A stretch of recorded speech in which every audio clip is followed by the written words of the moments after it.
Kate Parkinson is live for us in Paris for more on this.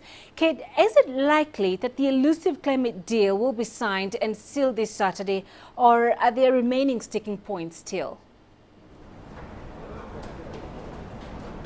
That is the big question. Certainly the French Foreign Minister Laurent Fabius, who's presiding over these talks here in Paris, had wanted the final draft to be ready by Wednesday and to be adopted today. That's clearly not going to happen. Fabius said this morning they are still working. There won't be another text presented today. We had a draft yesterday evening, a shorter draft than the previous one, less points of disagreement. The draft text contains brackets to denote where the points of disagreement are. There are 50 bracketed sections in the current draft. That's down from 360 odd in the previous draft and some 900 in the draft before that. So certainly there is progress being made, but clearly some tough talks ahead. Fabius says he will be in a position to present a text tomorrow morning. Saturday at 8 GMT here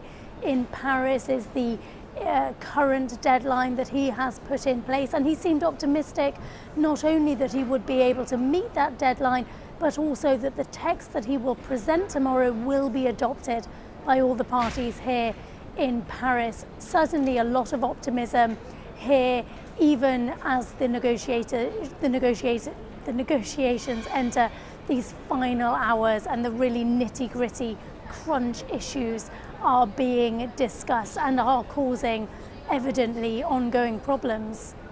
So to talk us through both scenarios of a deal being agreed upon and failure to sign a binding agreement, what are the implications?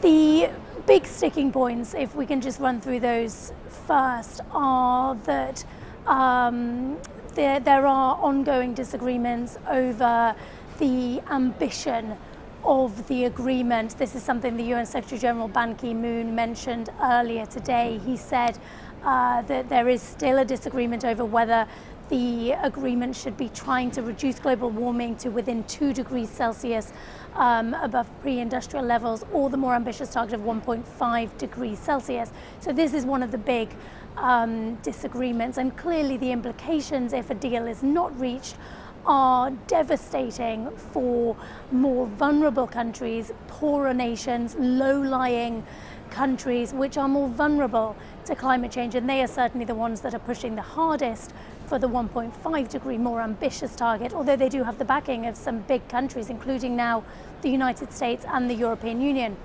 There are also big disagreements over climate financing. Who's going to pay for the damage caused by global warming? This has been an issue throughout the negotiations and continues to be an issue now. And there is also a big disagreement over what is described in the text as differentiation. That's the differences between rich countries and poor countries, and that has effects on financing as well, because certainly developing countries, the poorer countries, want rich countries to help them financially, whereas rich countries say that the bigger emerging markets should be putting more money into the climate financing fund. So these are the big issues, and certainly the implications are huge if a deal isn't reached. Put it into context, the current pledges being made by individual countries only go as far as to reduce global warming to around 2.7 degrees Celsius. So even the disconnect between the rhetoric and the reality is a concern for environmental groups who are watching these negotiations very closely, and the pressure is building. We are seeing protests here at the conference venue around Paris. There have been protests today, more planned tomorrow, really urging the world leaders to act boldly and decisively to really tackle global warming. All right, Kate Parkinson live in Paris. Thank you.